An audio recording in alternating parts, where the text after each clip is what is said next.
Hello everyone. Today we're going to be talking about the Americas, that is North and South America, before they came into contact with European societies.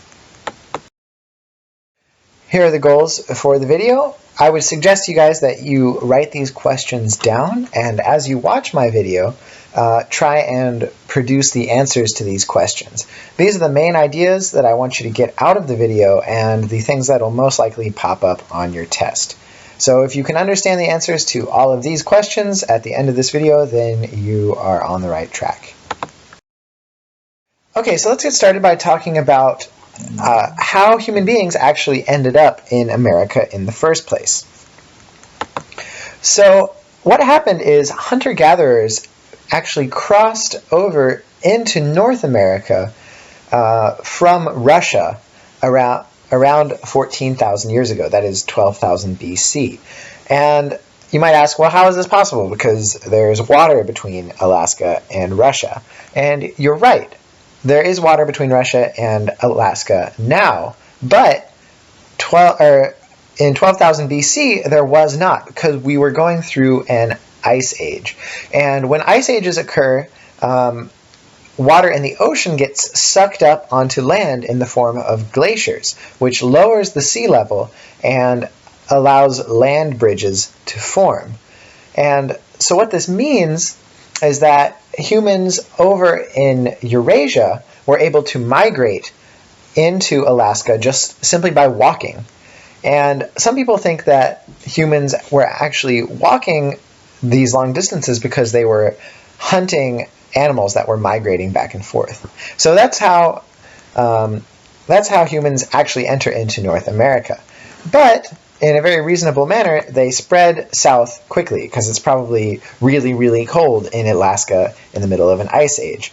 So in the next 2,000 years, human beings spread southward and populate most of North and South America. While they're doing this, they possess Stone Age technology. That is, the only tools that they are making are made out of wood and stone and bone and other simple animal natural products.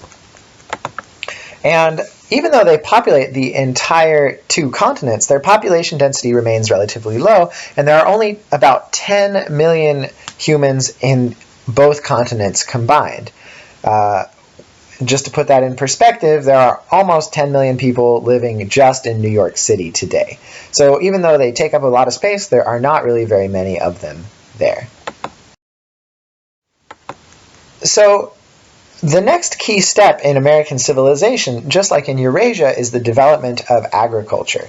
And this is where they domesticate species of plants and animals and start using them for human gain. They get started pretty late, probably no earlier than 7,500 BC, and it doesn't really catch on in a widespread way until around 5,000 BC. There are a couple different places where agriculture develops, and the key crops in these places are in Mexico, corn, beans, squash, peppers, and turkeys, and in Peru, corn, beans, squash, potato, llamas, and guinea pigs. It's important to note that these guys don't have any horses, cows, or sheep. They also don't have any camels or anything. They don't really have any big domesticated animals at all. The biggest animal that they do have is the llama, and that's confined to the mountains in South America, and you can't really ride a llama, so it's not really good for the same things as horses are. This agriculture develops in Mexico and Peru, and then spreads north pretty slowly into North America. So let's look at Native American civilizations. Just as in Eurasia, the discovery of agriculture leads eventually to the development of complex, stratified, and urban civilizations. So that bullet point there is basically what I just said. Populations begin to grow. You get complex hierarchies with rulers and priests on top, warriors in the middle, and farmers on the bottom. And you also start to see technological development. As people gather together and society becomes more complex, new ideas turn into new technologies. The three main civilizations we see in the Americas are the Maya, who are the earliest civilization we're going to look at, and then the Aztec and the Inca that are both around at the time of European contact. We see the emergence of another civilization pretty close to where the Mayan had been. And this one is known as the Aztec civilization, aka the Aztec Empire. And it starts up in central Mexico. And their capital city is actually where Mexico City is today. The basis of the Aztec civilization was also agriculture. And they actually developed a system for growing crops in the middle of lakes. And so they're able to pile up huge piles of very productive mud from the bottom of lakes into man-made islands, and then they grow crops on these islands. And this system is so productive that they're able to support huge cities. On top of this, they also gain resources from fighting wars. So the Aztecs are a very militant people, and they fight wars with their neighbors. And just as you might remember from earlier, the steps to building an empire are 1, conquer your neighbors, 2, take stuff, and 3, use that stuff to make your empire even more powerful. And this is exactly what the Aztecs do. So they go out, they conquer their neighbors, and they bring back tribute to their own territory to make themselves richer and more powerful. Their capital city was known as Tenochtitlan, and this was a huge city with thousands and thousands of people living there, and they were supported, as I said, using these very fertile islands that they would build. And Tenochtitlan was actually in the middle of a lake, so they were surrounded by these man-made islands that they could use to support themselves. One very interesting aspect of the Aztec Empire is human sacrifice was central to their culture. And they believed that the gods demanded human sacrifice in order to continue to bestow their blessings upon the earth. And so one of the things that they would capture when they went out and conquered territory was not only gold and other good stuff, but humans. And the humans would be brought back to the Aztec cities and they're sacrificed in huge numbers, sometimes thousands in a single day, for the glory of the Aztec gods. Obviously, this makes the Aztecs quite unpopular among their neighbors, and when the Spanish show up later, the Aztecs' neighbors are pretty quick to turn on them and work with the Spanish to overthrow the Aztec Empire.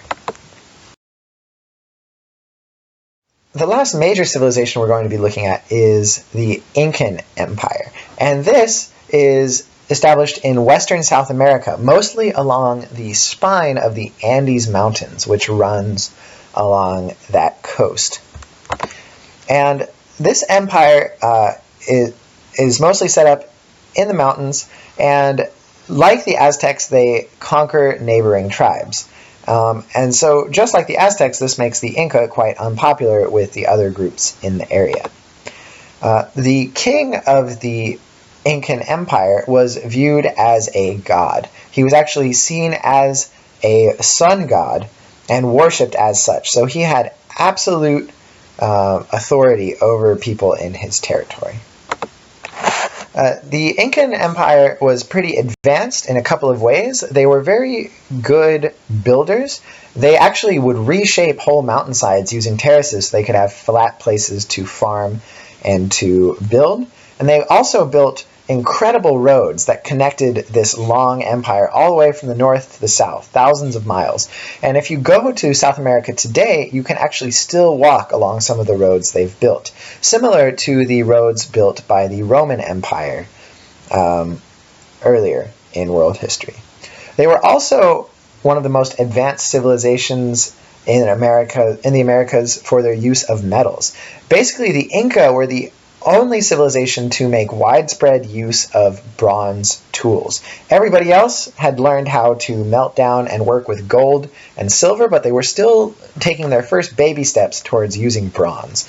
And in this way, they were really, really far behind Eurasian civilizations. And we should also talk a little bit about the Native Americans who lived in North America. Generally, North America was pretty far behind Mexico and South America, and the reason for this is that they only slowly got agriculture from the south. And so as corn spreads north, you start to see the beginning of North American civilizations. You see Pueblo Indians in the deserts of the southwest, and they start to set up irrigation systems, similar in a lot of ways to the irrigation systems of Egypt and Mesopotamia. In the middle of North America, you see a civilization known as the Mississippian culture, and these guys begin to build huge earthen pyramids from the years 800 to 1500, and you see the very first steps of an advanced civilization in North America. But it doesn't get very far, and it eventually collapses even before Europeans set foot in their territory. And on the East Coast, you see small communities. You don't even see the beginning of urban civilization. And these people there do some farming. They raise some corn and other stuff. But they also remain hunter-gatherers. And so they combine aspects of agriculture and hunter-gatherer lifestyle to support their population, which remains very small. Look at, I've titled the slide Technological Delay. And basically it shows you how far behind the Americas were from Eurasia. And so agriculture, which is kind of the foundation for civilization and therefore technological advancement, begins in Eurasia around 10,000 BC. But it's not discovered in America until 7,500 BC. So there's about a 2,500 year delay between Eurasia and America. Writing, which is also a very crucial technology for civilization and for further technological development, is discovered in Eurasia around 3,600 BC, but not in America until 1,000 BC. So America is about 2,000 years behind on this technology. So actually they've closed the gap a little bit that they started with from agriculture. But one huge difference is the delay in bronze metalworking. In Eurasia, this technology is discovered in 4,500 BC, but not discovered in America until 1,200 AD. So the Americas are about 5,000 years behind in terms of figuring out how to make metals. And this is huge because without metals, you can't build stuff as well, you can't farm as well, and you can't fight as well. So this is a huge disadvantage that America is facing. Iron metalworking is developed around 1,500 BC, and this is crucial in the same way as bronze, except iron is cheaper to make and stronger. In America, this is never discovered. The American civilizations are wiped out by Europeans before they ever discover iron. And gunpowder, likewise. Gunpowder is discovered in China around 800 AD, but it is never discovered in America.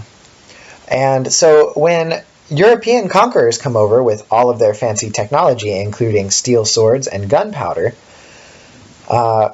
the Americans are at a huge disadvantage and are conquered fairly quickly by Europeans. Why does this happen? Well, there are a couple reasons. One, the most obvious one, is there's just the late start, that even if America had developed as quickly as Eurasia, they would be 2,500 years behind.